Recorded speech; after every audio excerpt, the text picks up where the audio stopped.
Listen, what do you think about those people that call us up and they're considering hiring an SEO company or a website company or a social media management company?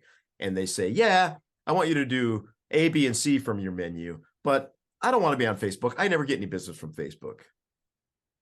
I think they're like the person that shows up at the doctor and says, "My wrist hurts. Will you amputate?" They've already diagnosed and come up with the solution before they talk to the expert. Didn't you just have a problem like that with your veterinarian who wanted to amputate before doing anything else? Yeah, Yeah. ridiculous. But they said my cat had cancer. Take him to the cancer specialist. You want to talk to the surgeon? We'll chop the leg off. I'm like, no, I want to talk to the vet. Like, let's see what the options are. Is this even necessary? And then a week before the appointment, they call up. You sure you don't want to talk to the surgeon? We could chop the leg off. Like, no. We take the cat in. They don't even look at the cat, and the cat hates going to the vet. So we put her through all the trauma to go to the vet. They don't even look at her. Like, yeah, we could do a biopsy. We could do this, but we should just chop the leg off. I'm like, no. So finally, they agree to do the biopsy, and they're like, yeah, this is slow growing. It's been there a while. She's not in pain. We'll probably just let it go. So I still have a four-legged cat. You know, it's funny you should say that because we were just talking this morning at our team meeting, right? And you used one of the principles from 7 Habits of Highly Effective People. You mentioned first, seek to understand. Well, it may be the case that your veterinary clinic understood, but they certainly didn't seek to inform you and help you to understand the questions that were presented. That's a good question. I remember reading Tom Brokaw's book. I think it was Tom Brokaw's book, and he said he'd gone through some period when he had cancer or something, and he said, yeah, I had to find a doctor where, you know, I know it's a bad situation for me, but I needed to find a doctor that I thought cared about the outcome and would work with me to achieve the best possible results versus somebody who's like, chop the leg off. You know who Dave Ramsey is? He's like a financial guru. Yeah. You know, he has Financial Peace University, and he's written some books on how to get out of debt and all that. And he's got a lot of really common sense advice. Oh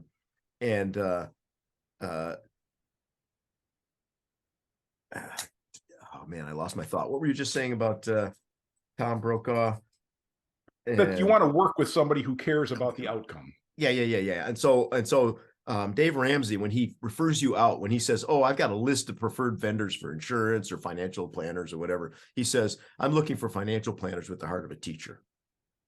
And that's often the case for a lot of things we want. I think that we are, right, digital marketing agency with the heart of a teacher, that we like to sit people down. In fact, we make that claim all the time. If somebody in town wants to know more about this business, we encourage them to call us up. We'll sit down with them for 30 minutes. We'll talk about what they're doing already and what is best practice. And if they can go away and implement them themselves, more power to them.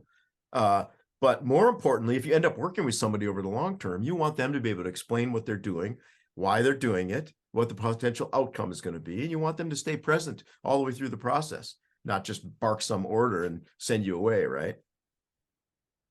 Some dark secret from my past was I was a music major in college and a drummer.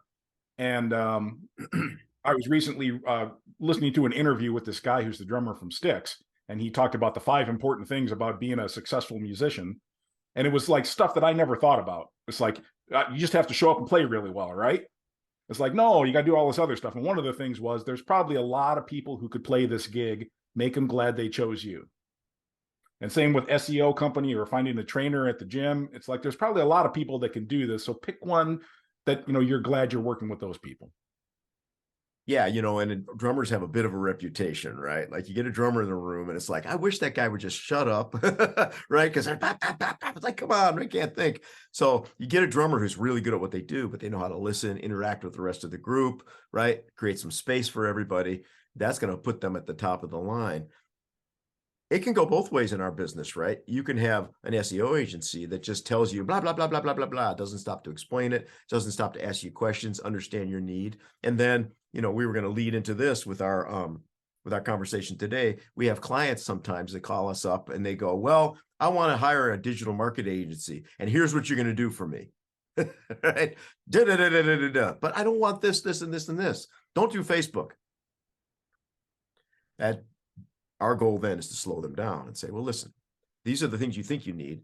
Let us tell you what best practices are, and then we can sort it out together, figure out what you actually do need. Yeah, don't go to the doctor and tell them what the solution is before they have a chance to evaluate you. Yeah. And I can't tell you how many times I've heard since in the 17 years or whatever we've been doing this, a client that comes in and goes, well, I want to do all these other things, but I don't want to do Facebook. I don't get any business from Facebook. I don't want to do all these things. I don't get any business from LinkedIn. I want to do all these things, but I don't want to put new content on my website. I don't get clients from my website. And then the follow-up question has to be, well, how much empathetic content have you put on your website, optimized, and then tracked to see if it creates results for you? Oh, we don't bother with that. And yet you're telling me you don't get any business from your website. I wonder what the correlation is there. Right. Or people calling us up or emailing us and say, hey, shut off the website or double our ad spend. Or before we go ahead and do that, I mean, it'd be easy enough for us to do. Somebody says, hey, I need to shut down my website. It's like, oh, okay, clickety click, it's shut down. It's like, first seek to understand, why do you want the website shut down? Oh, because you saw something in Google. How about we fix the underlying problem rather than making it worse by shutting your website down? Yeah, that's cutting off the leg when you think you have a, when you have a, a sprained elbow. Not really a good idea. Yeah, it's just remarkable to me how people have assumptions about what's going to work and what doesn't, even when they're not in the industry. And we learned the hard way to become agnostic about what platform is going to work with what industry. I use these examples all the time. We had a silk stocking law firm come to us and say, oh, we don't want to be on Facebook. We think it's beneath us, right? Our clients are expensive clients. They have, fancy needs. Facebook is stupid. And we said, well, listen, as part of our pantheon of services, one of the things we do is we post on Facebook. It's not going to cost you more. It's just something we do kind of automatically. Why don't we run it for 3 months and see what happens? And what happens? After a month, get a call from the client. Holy crap, I got a call last night at like 10 o'clock from this guy. He's desperate. He's worried about getting a white collar crime lawsuit. Sorry to be blunt, but he was sitting on the potty, sweating bullets because he's anxious about potentially getting sued, flipping through his Facebook. Our stuff pops up. He calls us. It's a $50,000 retainer. Like, okay, you may have thought Facebook was not your thing. This proves you were wrong about that. And then we had another client, an industrial measuring machine client, who for whatever reason got it into his mind that he wanted to do a really successful Twitter.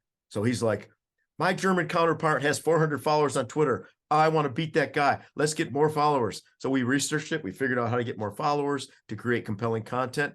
Sure enough, man, after 3 months, he calls us up. I cannot believe this. The people in our industry have nowhere to go to read about what we do. And our Twitter feed is the only place that they can go when they're on their downtime and they want to learn more about coordinate measuring machines. So we're getting calls and we're selling used machines for $8,000. We're selling mid-range machines for $25,000. We're selling high-end machines for $125,000, all thanks to that Twitter campaign.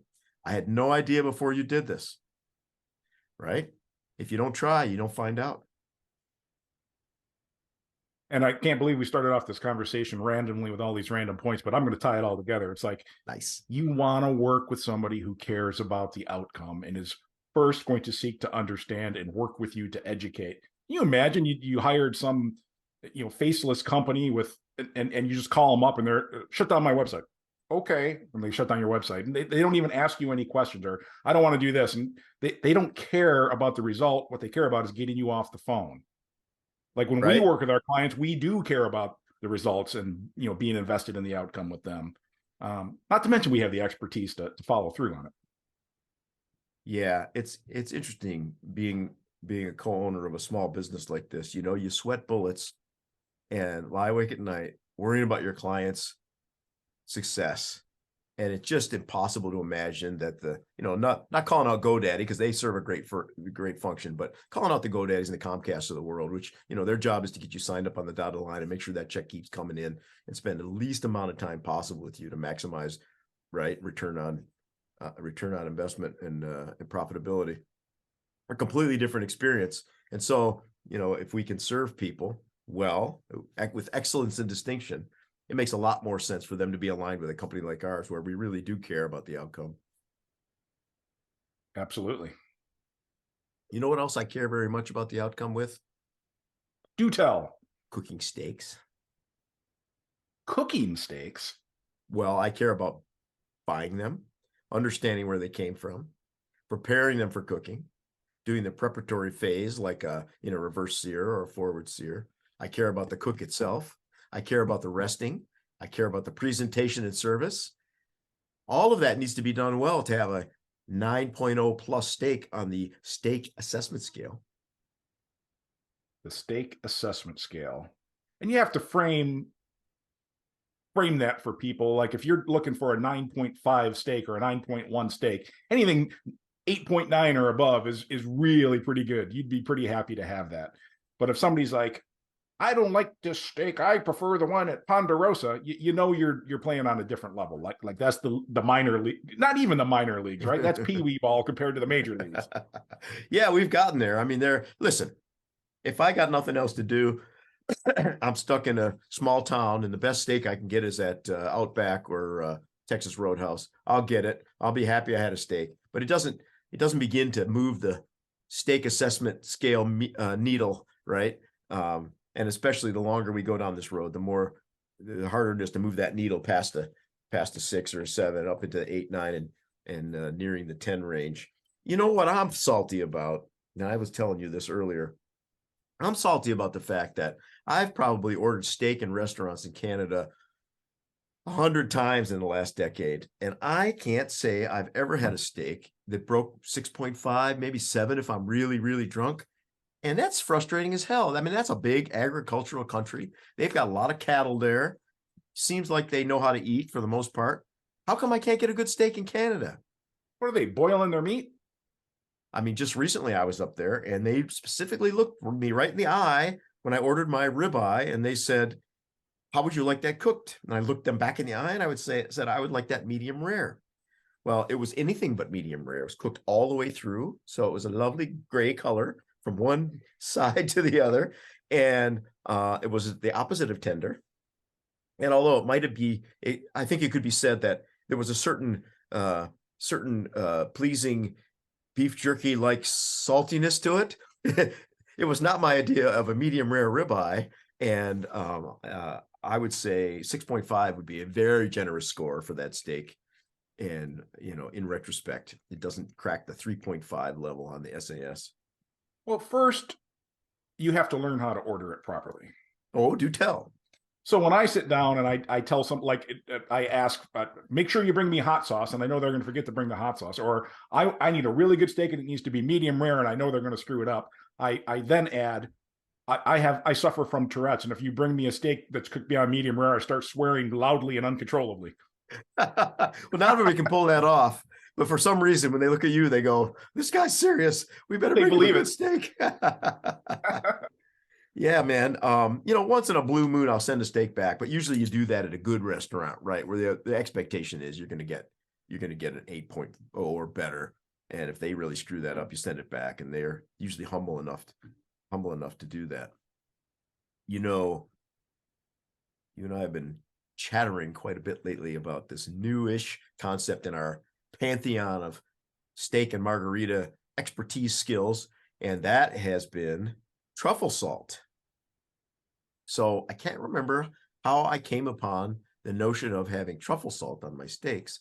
Maybe someone told me, maybe I saw it in one of the preparatory YouTube videos or something like that, but I went across the street from our office to the Whole Foods and I found a glass jar of truffle salt. And my first salvo on that with the ribeyes was I put it on during the cooking, the seasoning process, right? A little shoyu, a little olive oil, a little garlic powder, a little salt and pepper. I like cracked pepper on my steaks rather than finely ground pepper because I like a little bit of peppery taste now and then. And then that time I put a little truffle salt on it, and it was good. But then when I posted about that, somebody chimed in and said, "Hey, listen, if you really want to get the full effect of the truffle salt, you should sprinkle it on that steak just before you serve it, not when you're seasoning it." And sure enough, I did that, and it was really nice. And I know you've encountered some truffle salt lately. What are your plans to experiment with that?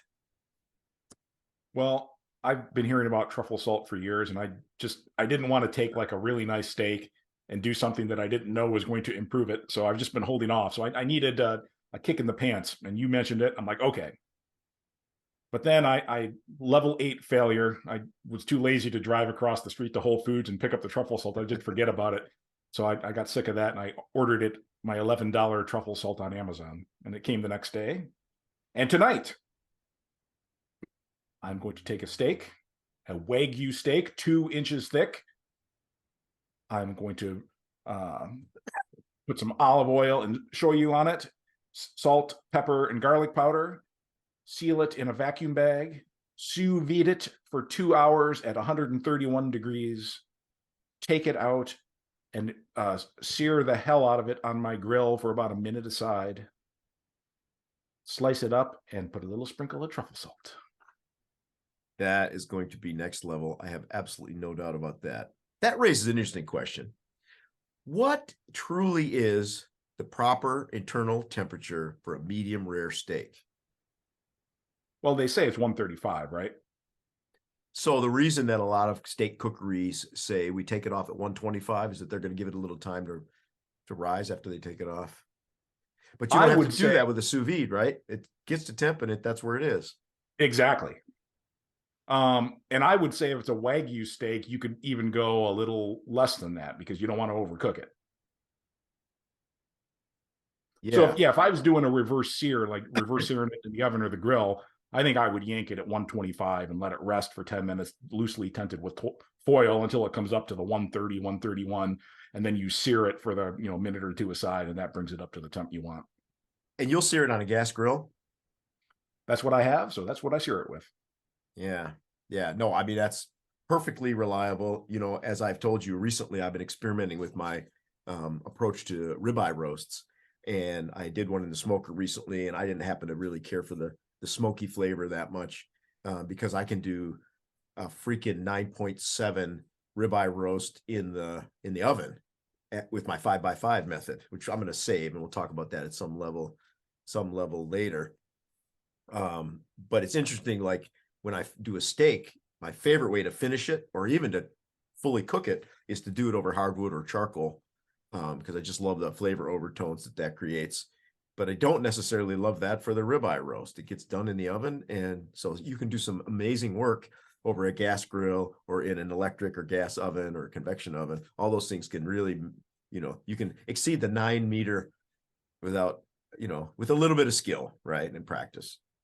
The other way I would possibly sear it is I have a grill pan, and I would put that on my gas stove. Like the minute the steak comes out of the oven with the reverse sear and I let it sit for 10 minutes, I turn on the stove on high and I have my grill pan sitting there so it gets smoking hot. And then I use that to sear it at, a minute aside. Is it got little lines on it? So yep. Yeah. Oh man. Delightful. We got about 2 minutes left. What's your theory to get a nice caramelized crust on your steaks? There's that guy Guga who has a YouTube channel, and he will either do it on the charcoal grill where he rotates the grate so that the part that's because he only has charcoal on half of it. And he rotates the grate so that the white hot part of the grill gets moved to the other side. Then he puts the steak on, because he says that as much as we like seeing those strike marks on the steak, he says that's burning it. He doesn't want the strike marks. He just wants the crust. So I've never experimented with that. And the other way that he'll do it is he has like a blowtorch. So he pulls it out of the sous vide bag and then he just, nails it with his blowtorch. I'm willing to try that as an experiment. But when I just think about the, how there's denotation and connotation, right? Denotation is direct meaning. Connotation is kind of how you feel about it. If I cook a steak in a plastic bag in the sous vide and then I finish with a blowtorch, I feel like I'm making a robot steak. It just doesn't feel the same as like if there's a messy hardwood fire, and all that kind of stuff. So, I mean, I may eat humble pie on one of these episodes if I try it and it's just next level. But at the moment, it feels a little laboratory condition-ish to me. I'm 50-50 between ordering a charcoal grill and a blowtorch. Well, I've got the charcoal grill, so actually I have a blowtorch too. So I think I got to try it and then give you some feedback on that. The question is, should I put garlic herb butter over the steak before the truffle salt? Oh, listen, we talked about this. Don't make me tell you again. You need to cut that sucker at least in half and try both approaches, or 2 halves each in half.